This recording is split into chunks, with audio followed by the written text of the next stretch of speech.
U nastavku prvi govornik, gospođa Ljupka Mihajlovska, narodni poslanik Republike Srbije. Narodni poslanik, govornik. Dobro večer svima!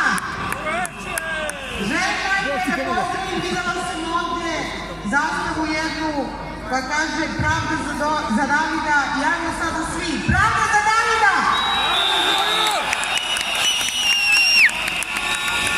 Roditelji ubijenog Davida pretrpeli su veliku nepravdu nakaradnog sistema u našem komšiluku, ali mi se danas bavimo nama. Ne znam da li znate, u Srbiji zvanično ima 600.000 osoba sa invaliditetom. Interesantno da se to poklapa sa brojem članova Srpske napredne stranke.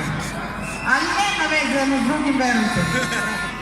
Mada kad se krene i pogleda šta se radi u poslednjih nekoliko dana i malo krene onako nasumično da se vidi ko su nam ministri u vladi, nisam sigurna da mi baš i nemamo inkluziju u Srbiji.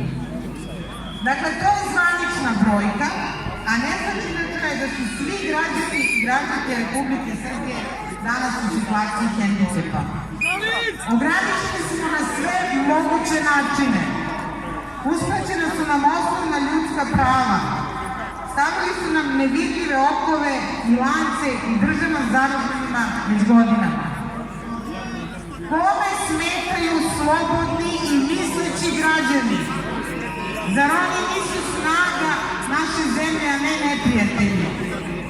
Smetaju onima koji su se kad su bili mali igrali rata i maštali da postanu nekakvi ratnici i da viču rat-ta-ta-ta-ta-ta-ta, a od svega im ostalo samo ta-ta-ta-ta-ta-ta-ta, pa svi znamo ko je njihov tata. Dragi naši generali, pa zar vas nije sramota da stojite mirno pored onakve ljudske bruke kao što je ministar Vulin?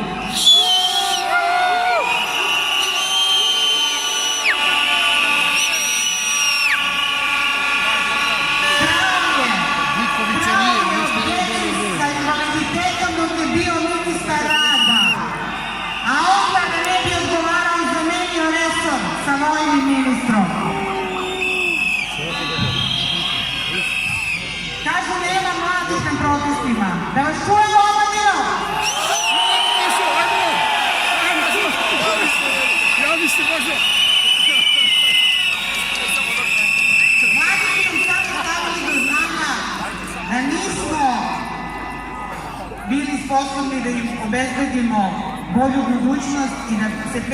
oktobra nismo do kraja izborili za građanske slobode.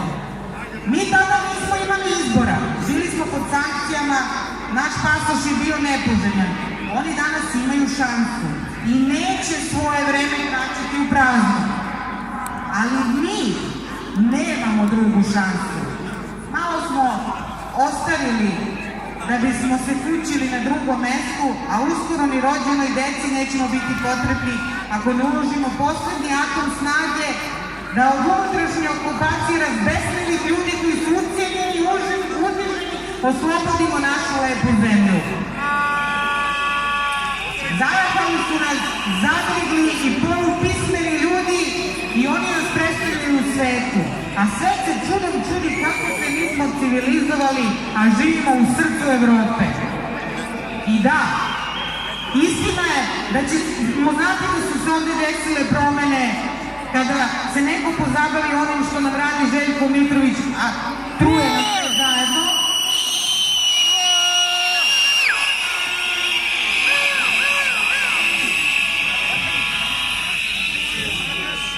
Ali isto tako, istina da ćemo znati da se nešto promenilo kada svi budu mogli slobodno da šetaju i kada se ovde budu mogle vijoriti i zastave duginih boja.